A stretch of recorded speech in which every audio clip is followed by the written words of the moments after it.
Сәлеметсіздер ме, құрметті достар, құрметті көрермендер. Бүгінгі сабақта мен сіздермен қарапайым процент және күрделі процент туралы ой бөлісем.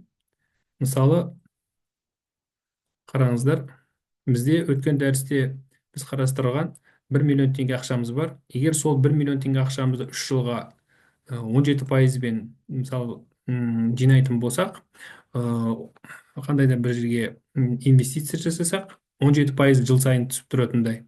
Онда біз 3 жылда 1.510.000 теңге жинаған болып шығамыз. Бұл кезде жыл сайын біз 17% тек мына 1 миллионнан ғана алып отырамыз. Бұны қарапайым процент деп атайды.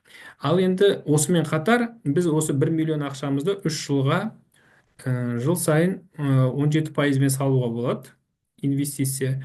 Ол кезде күрделі проценттің айырмашылығы мына жай қарапайым проценттен. Бұл кезде біздің мына формуламыз сәл өзгереді. Мына көрініп тұрғандай, А деген бізде қорытынды сомамыз, С дегеніміз басында жинаған бастапқы сомамыз, ал R деген процент, N дегеніміз жыл. Мына жерде біз егер осы формуламен, яғни күрделі процентпен жинайтын болсақ, 1.601.613 теңге жинаймыз. Мен түсінікті болу үшін осыны мына жерде ашып есептеп көрсетейін. Күрделі проценттің айырмашылығын. Біз бірінші жылы 170.000 табыс табамыз, 17% болғандықтан миллионнан. Сонда біздің бірінші жыл жинайтын сомамыз 1.170.000. Екінші жылы күрделі проценттің айырмашылығы. Бағана қарапайым процентте сол 1 миллионнан ала берді ғой. А күрделі процентте енді осы біз бір жылда жинаған сомадан аламыз. Яғни 1.170.000-нан 17%-ын аламыз. Сонда біз енді екінші жылы 198.000 жинаймыз. Сәйкесінше 1.170.000-ға 198.900-ді қосамыз. Сонда 1.368.900 теңге жинаймыз. Дәл солай. Енді осы сумадан 17% есептейтін болсаңыздар 232.713 теңге. Сонда жинайтын сумамыз 1.601.613 теңге шығып тұр. Бұл күрделі проценттің нәтижесі бізге беріп тұрған. Сәйкесінше, егер де мысалы 6 жылға жинайтын болсаңыз 1 миллионды 12%-бен, онда 1.973.823 шамамен 2 еселеніп тұр. 20%-бен жинасаңыз 2.985.984 теңге жинайсыз. 14 жылға жинайтын болсаңыз 3.707.221 теңге. 17%-бен 10 жылға жинайтын болсаңыз 4.806.828 теңге жинайды екенсіз. Жақсы.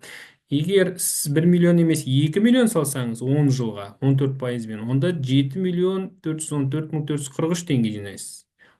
Ал енді 17%-бен жинасаңыз, онда сіздің 10 жылдағы жинайтын сомаңыз 9.613.657 теңге. Яғни сіздің мысалы депозит таңдаған кезде, немесе басқа да бір инвестицияның көзін таңдаған кезде, мына жерде екеуінің айырмашылығы 3% болса да, олар ұзақ мерзімде жинаған кезде олардың айырмашылығы өте үлкен болатындығын көзіңіз жетіп отыр.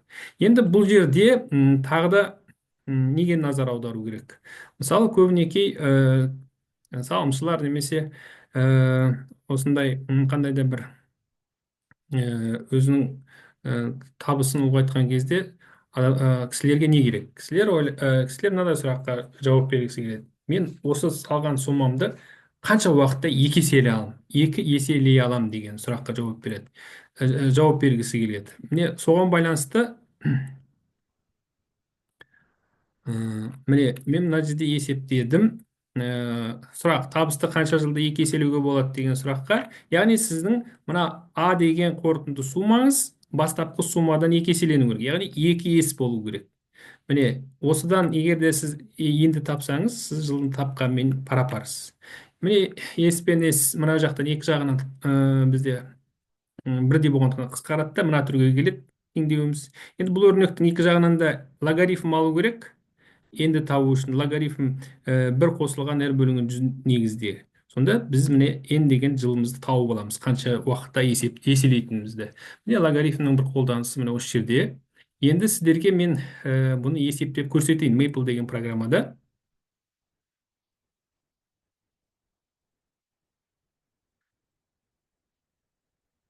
Мінекейіңіз. Біздің есептеуіміз бойынша біздің есептеуіміз бойынша R деген біздің процентіміз 8%-дан 2%-бен өсіп отырсын, мысалы 20%-ға дейін. Сол кезде біздің жаңа тапқан формуламыз бойынша есептейтін болсақ, 8%-пен жинасаңыз, онда сіз 9 жылда жинайсыз, 2 еселейсіз суммаңызды. Миллион болса 2 миллион болады деген сияқты. 10%-бен болған кезде сізде 7 жылда, 12%-бен 6 жылда, және біз 12%-бен есептедік 6 жылға. Міне сонда 1 900 000 2 миллионның шамасында болды, иә. 14%-бен болатын болса, 5 жылда шамамен 16%-бен болса, 5 жылға жуықтау, иә. 18%-бен 4 жылға жуықтау. Енді тағы да осы енді мына формулалар біреуге есептеу ыңғайсыздық тудырса, егерде мысалы мына Бода Шефер деген автордың «Путь к финансовой свободе» деген кітабы бар. Сонда мынандай қызық мына формуланың жуық түрі берілген. Бода Шефердің жаңағы ұсынысы бойынша 72 сізге салған суммаңызды 2 еселеу үшін қандай қатынасты есептеу керек дегенде, ол 72 бөлінген R деген. Мысалы 72-ні сіз өзіңіздің салатын салымыңыздың процентін есептесеңіз, қаншама пайызбен салып жатырсыз, яғни иә, сонда сіздің жылыңыздың шамасы шығады деген. Расында да міне қараңыздар, 8-ден біз 20-ға дейін дәл және жоғарыдағы мысалдағыдай алатын болсақ, 8%-пен 9 жылда, 12%-пен 6 жылда деген сияқты міне нәтижелерді аламыз. Ә, Егер сізге осы сабақ ұнаса, лайк басыңыздар, достарыңызбен, таныстарыңызбен бөлісіңіздер, менің каналыма жазылыңыздар. Алда тағы да басқа осындай қызықты сабақтар болады. Сау болыңыздар.